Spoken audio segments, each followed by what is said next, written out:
Айша энебиз айткан, ай, күнөөдөн сактануу эң улуу ибадат. Бирок силер бейкап барсыңар деген.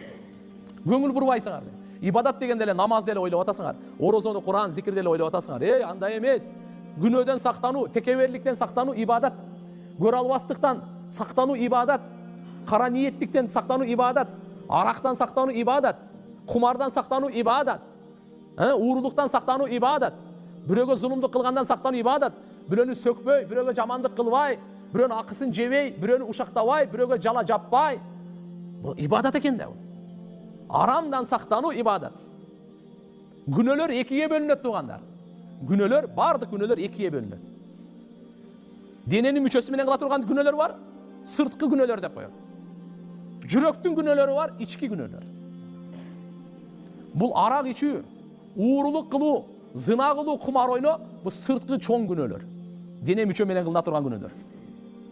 Жалган сүйлөгөн, мисалы. Дене ичиндеги жүрөктүн ички күнөөлөр кандай экен? Текеберлик, көрө албастык, эки жүздүүлүк, мунафыктык, эки жүздүүлүк, ширк, капырлык, шектенүү, кайра тирилүүдөн шектенүү чоң күнөө. Ахиреттен шектенүү чоң күнөө.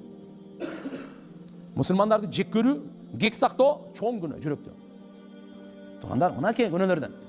Ошон үчүн инсан Алла субханаху ва таала бизди өтө чырайлуу кылып жаратып, эмне үчүн? Аллади халакал маут вал хаят лияблувакум айюкум ахсану амала. Инсанга биз акыл бердик деп атат, көз бердик деп атат. Кимге акыл бербесе кыямат күнү сурагы жок. Кимге акыл берилсе кыямат күнү сурагы бар. Жакшылык кылдыңбы, кылган жоксуңбу? Жамандыктан сактандыңбы, сактаган жоксуңбу? Кыямат күнү Алла субханаху ва таала сурайт. Акыл берген үчүн сурайт да. Ушул акылың менен Алланы таныдыңбы? Ушул акылың менен Алла берген китепти окудуңбу? Алла жиберген пайгамбарлар артынан ээрчидиңби?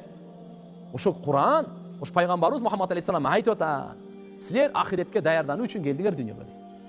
Дүйнөдө башкаларга зулумдук кылбай жаша.